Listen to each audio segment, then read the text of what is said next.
Hi, it's Friday Night Live at Mammoth Highlands Park with Roseann Mikos running for Moore Park City Council District 1.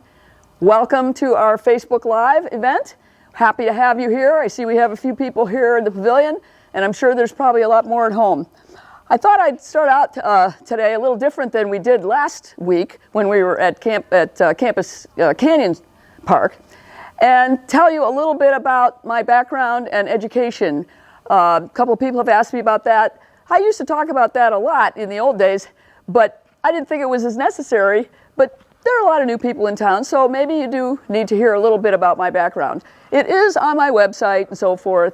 You know, I was born in Pennsylvania, grew up in Illinois, in the Chicagoland area, spent about 4 years at St. Louis University where I got my bachelor's degree in speech communication, then became an elementary school teacher for 3 years in Illinois, and then 4 years all the way in the United States Virgin Islands on the island of St. Thomas, where I learned to scuba dive and have a wonderful time and learned how to have fun, even more so than I did before. Then I came back to the States after 4 years teaching in the Virgin Islands, and I went to graduate school at the University of Southern California right here in the LA area, where I got a master's degree and a PhD in education with a major in what they call instructional technology. Some people call it instructional systems. Some people call it instructional design and technology. I had a minor in research design and an outside field for my business administration in business administration. And so for those of you who are wondering what about my education, that's basically it, okay? And what did I do with all that? Well, I worked in small R&D firms for a few years, and I developed training programs for business and industry, a lot of different military programs and some Bureau of Mines programs. And then when the company that I worked for got gobbled up by a bigger company, like happens to a lot of people who have jobs in the tech industries, I started my own consulting practice in 1983 right here in Moore Park. I've had it ever since. And it was an independent contracting set of gigs where I worked on a freelance basis developing training programs for business and industry in a host of different areas. Everything from soup to nuts, everything from river deckhand training to bus mechanic training, to system engineering training, to healthcare training, to information systems, and everything in between, almost anything you could think of, because my specialty was figuring out how to put together the experiences to teach people how to do whatever it was they needed to do for their job. And I probably developed over 175 different programs during that time. Some of them were in interactive multimedia, some of them were workshops, some of them were all kinds of different types of media, video and interactive video and so forth.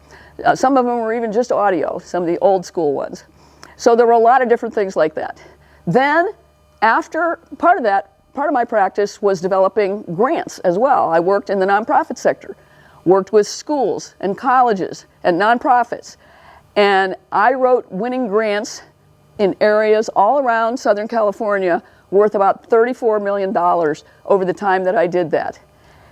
I also used to work at Moore Park College as their first full-time grant writer. They were one of my clients when I first started, and they asked me to apply to become a full-time grant writer there. And I did.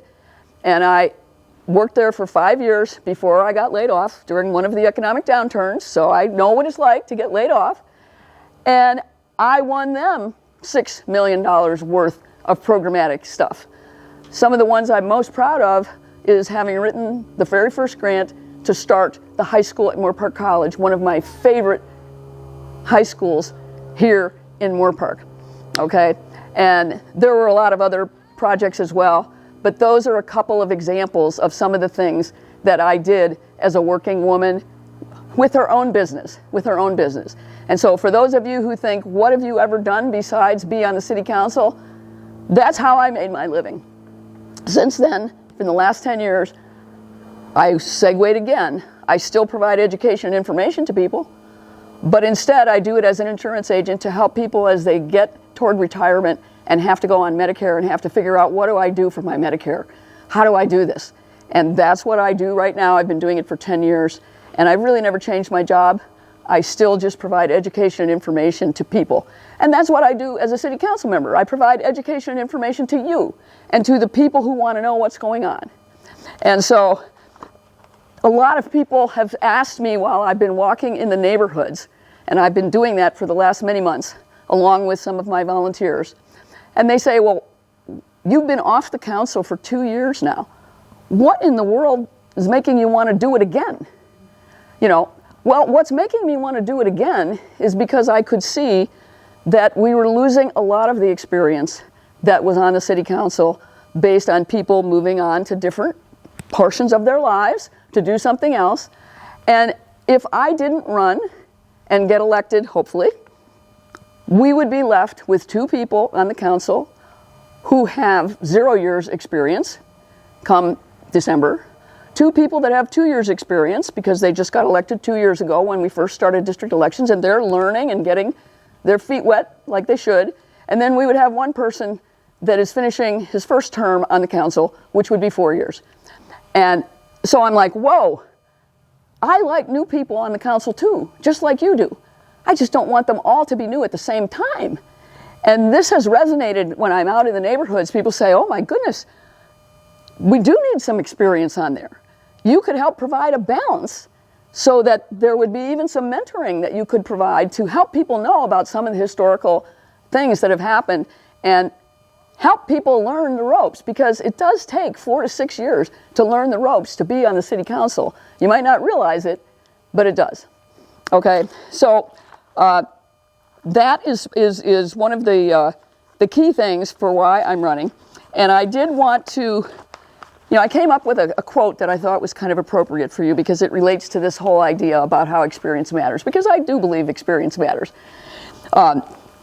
Some of you who've been around the block a while probably remember one of this area in particular's favorite presidents, Ronald Reagan.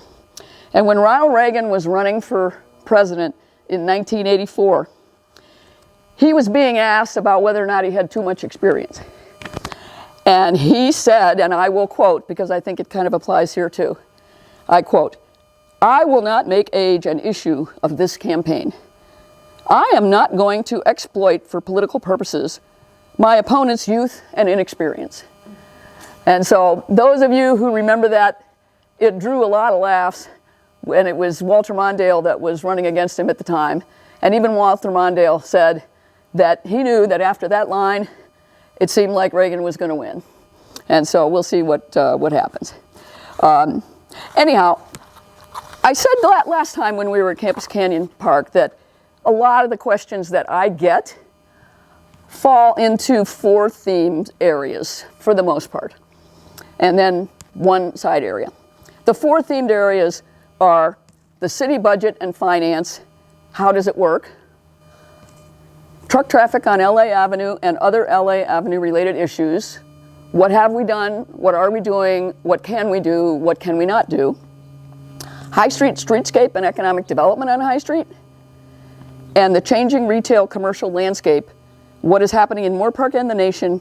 Why are there so many empty storefronts in recent years?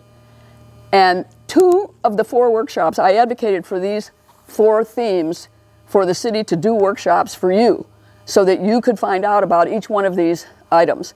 And the one on the budget was held in July of 2019, and the one on truck traffic was held in November of 2019.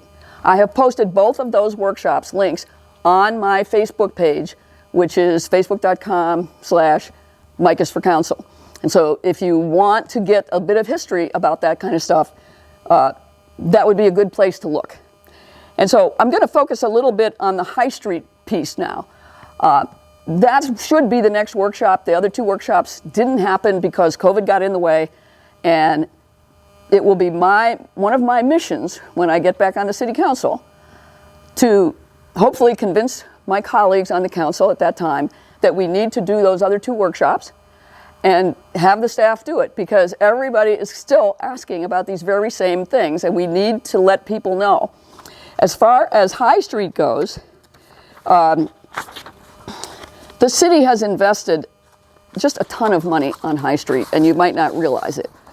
For example, from 1989 to 2008, more than $30 million was spent by the city and the former redevelopment agency in what was called then the redevelopment project area. And 10.6 million of that, over a third, was spent on High Street for things like paving, hardscape, drainage improvements, loans to support businesses, land acquisition, relocation assistance, acquisition and operation of the High Street Arts Center, and park development. Now, the High Street Arts Center, there's 3 buildings that the city has bought. And the first 2 were like in 2005 and in 2007, and then we bought another building in 2016 to create the critical mass to be able to allow the High Street Arts Center to thrive. And I'm very proud of having participated in initiating the purchase and opening of the High Street Arts Center. And I think Mary Ellen has a question about this. So Roseann, when talking about High Street, I've heard people say, well, who is she taking credit for all of this? A lot of people at the city worked on the redevelopment of High Street. So what is your Absolutely, absolutely.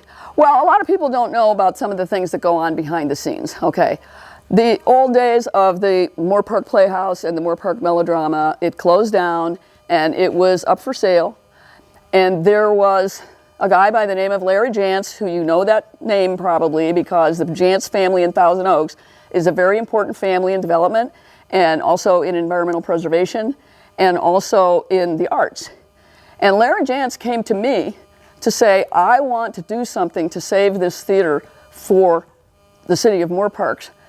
Can you talk to me about how I should approach the city to be able to try to get something going so that we don't lose this gem, because it's the oldest theater in eastern Ventura County going all the way back to 1927.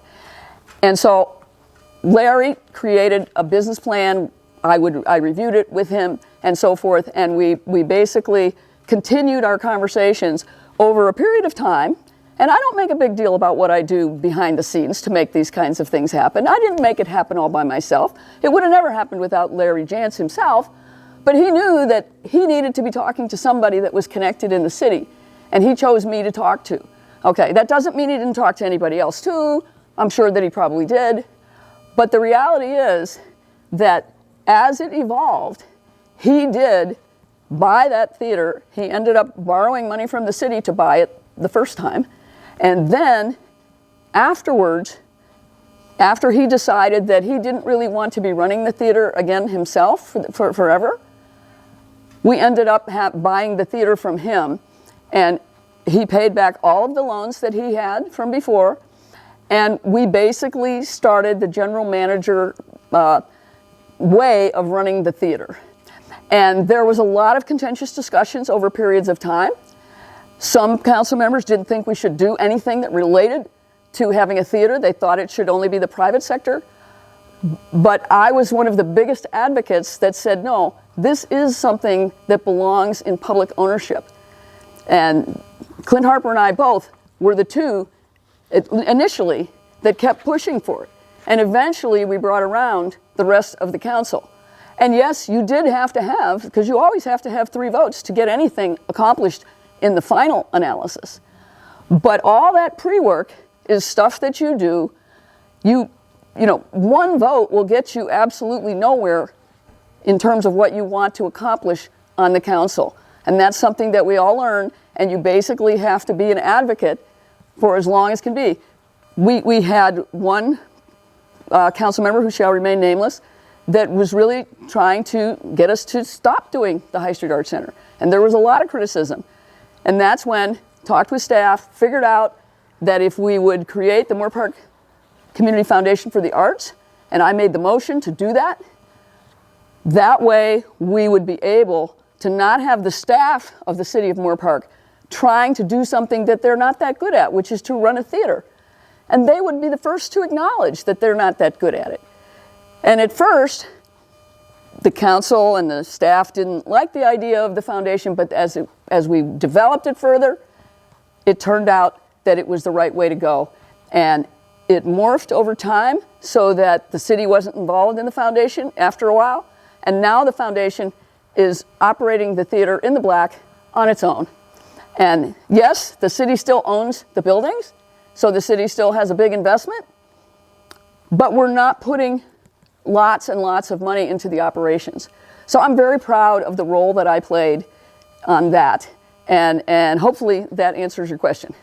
Yeah, thanks, Roseann. Actually, I just want to say this: people in Moore Park owe you a lot. I don't think people really appreciate. I've known you for many years, and I just want to say publicly live that we all owe you a lot of gratitude for all the things that you've done to to help the city. I just really hope people appreciate all your hard work, even behind the scenes, in front of the scenes. Thank you on behalf of everybody. Well, thank you. I appreciate that. I appreciate that. So with respect to any of the other things on High Street, there are a slew of other buildings in the downtown on High Street and other places. We brought the post office back to High Street, a little different place than where it was for the people who lived here before. We brought the police services center. We brought the new fire station, got moved from over on Moore Park Avenue to right downtown High Street. It looks like an old town fire station, but it's a brand new modern fire station. Yes, everybody worked together to make things happen. But when people say you haven't done anything on High Street in 25 years, it's just not true. You know, I could go down all the different buildings and different things that we've done. And you know that it's working when you have a thriving business next door now, Lucky Fools, that but for the High Street Art Center probably wouldn't be doing as good. They basically work together to build synergy because people like to go out to eat and they like to go to the theater. And so you have this great synergistic thing that is really starting to make High Street the place that we all want it to be. And so you also have the mixed-use project that's going to be starting pretty soon, probably after the first of the year, which is going to, as I mentioned last week, that what looks like an old building on High Street isn't really a building. It's a facade that is covering up a grain elevator from the old rural days of Moore Park. And that is going to come down, and there's going to be something built in its place that will be real buildings and that will have some housing, and it will also have restaurants, it will have gathering spaces, and it will have commercial. And this is the kind of new development in the transit-oriented area near the train station that will help to bring more people to High Street, because you do need to bring people to High Street to make it get even better. And you have another new business that's getting ready, that they're under construction for the what is it called, the High Sweet Cafe, or whatever it's going to be called. It's going to be ice cream. And so there's a lot of things happening on High Street. And obviously we want more, but it has been a real journey that is being successful. And just like in your own family, when you plan things for your home, it always seems to take longer to get things to happen than you want it to. And that's just sort of the way life is. And so you have to be happy with the successes and keep moving forward and not dwell on things that take too long. And did you have another question? Well, why don't you talk, Roseann, a little bit, since we're here in the Highlands, maybe you could talk a little bit about, some of the things that you've done locally here. Right. Well, that is, in fact, I have had a couple of questions about that. There's two things in particular here in Moore Park Highlands that I was involved in when I was on the council. Again, not involved in single-handedly, but I was on the ad hoc committee when the homeowners associations for the Highlands decided they wanted to meet with the city council members to talk about what was part of there was a two-part Mello-Roos fee that the people in Moore Park Highlands had to pay, okay? One part was the historical Mello-Roos, which is for all the infrastructure that gets built. And the developers of the Moore Park Highlands decided they wanted to use a Mello-Roos, okay? And a lot of people are sorry they did that, but it did happen, and it got approved to do that. The second part was for a services component to provide a police services fee, because at the time when that was being contemplated, there were a lot of different developments that were presumably going to happen at the same time, and there wasn't going to be enough police services to handle them all, okay? And what ended up happening is, of course, all those developments didn't happen at the same time, and yet the police services fee was still here, and the people in Moore Park Highlands said, I don't think it's fair. I don't think it's fair that we should have to pay some extra fee for police services when the other neighborhoods don't have to in the city. And over time, as we discussed all that, we figured out a way to phase out that police services fee so that now, I forget how long ago it's been now, but now there is no police services fee that the people of Moore Park Highlands pay. For the regular Mello-Roos, many of you who live in the Highlands, if you've lived here from near the beginning, you might remember that there was supposed to be a school built by Moore Park Unified School District in this development, and it never happened. And a lot of people were upset about that, and as time went on and it looked like it wasn't going to get built, the school, and the school district said, no way, our enrollment's going down, we can't build a school there. Well, the problem is that when you have a development that is approved, there are all these covenants and restrictions, and there's all kinds of agreements that get made between the developer and the school district, the city, etc. And when you have a Mello-Roos, you have to set up what are they allowed to spend money on and what are they not allowed to spend money on.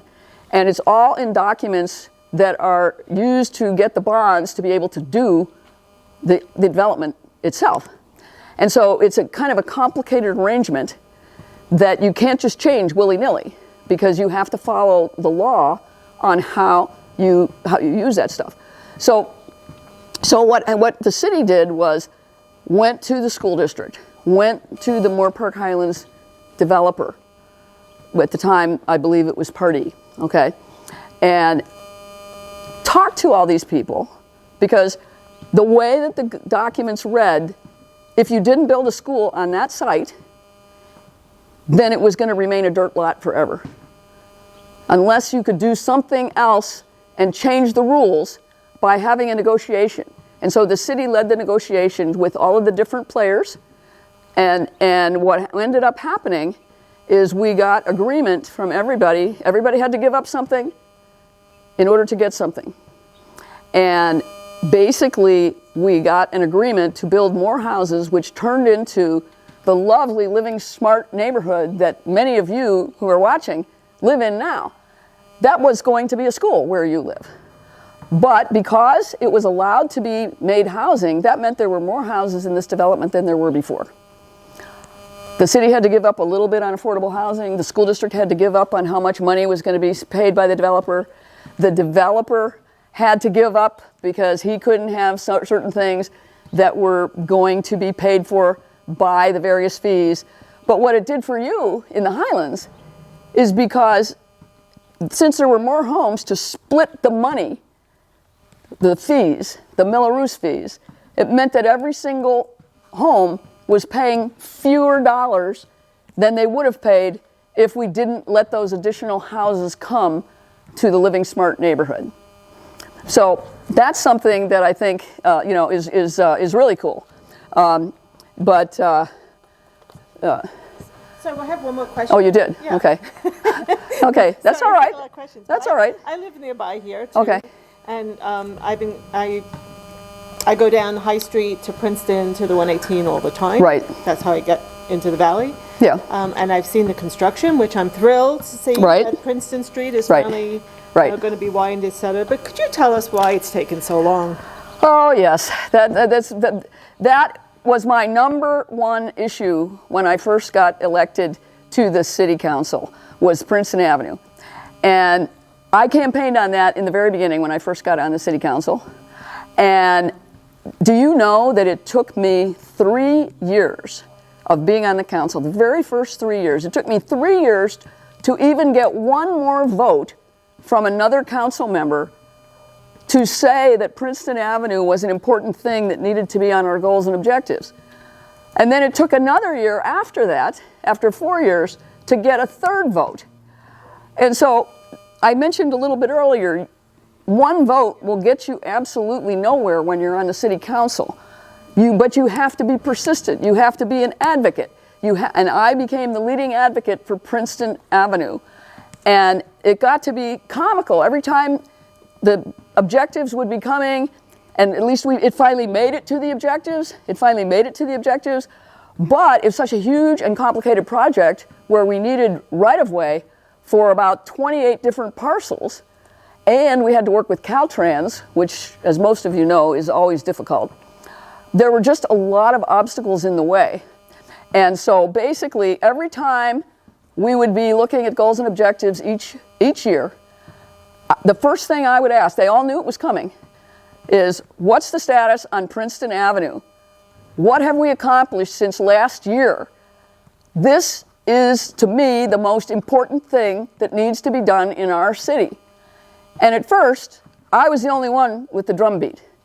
But over time, the other council members came along and they started saying, well, you know, maybe she's right. Maybe we really do need to make this a higher priority. What can we do to make Caltrans help us more? And it continued and continued, and it mushroomed and it mushroomed. Caltrans ended up changing the rules on us about 3 or 4 times. They would tell you, okay, here's what you need to do for this level of plan check, and you'd give them the stuff. And then they would come back 3 months later or however much months later, and they would say, oh, we forgot to tell you, you also need to do this.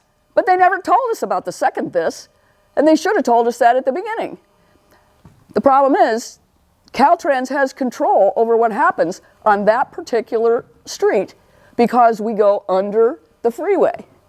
And so they get the final say, they did get the final say on approving whatever the final plans were. And we had to redo those plans numerous times, and we had to get all that right of way from all these different owners, which was a very complicated thing. And we did it, we did it. And I was very pleased to go just this year to the groundbreaking and turn a shovel to get it started. And so, I am so happy to see that happening myself, and I am very impressed with the way the city is informing the public about the construction. You can go onto the city's website and you can know what's going to happen on that particular day. Do you need to avoid that area because they're going to be closed? Are they going to have one lane? Are they going to have no lanes? Just this week, we've had a couple of days, one of them's coming up next week, I think, where they're going to be working from 11, it's going to be closed completely from 11 p.m. to 6 a.m. And this is going to keep happening for the next 15 to 18 months until it's done. But it's going to be so beautiful, and I'm going to be so thrilled when the whole thing opens up. And so with that, I think we're winding down, and so I do want to invite you to our next Facebook Live. And I want you to be thinking of your questions, whatever they might be. I can't answer everything in one night, obviously. But we're going to be at Arroyo Vista Community Park next Sunday, not this Sunday, but next Sunday on November 6th. That'll be the Sunday before Election Day. And I have invited, and he has agreed to come to be with me, candidate for supervisor Bernardo Perez for supervisor in District 4. We'll be there together so that you can ask questions of both of us. I don't have the exact spot at the park yet because I'm still working on that, but you've seen all these ads that we have for Facebook Live. We'll tell you where it's going to be so you can find us, and we really hope that you will join us because we like answering your questions. Thanks for watching.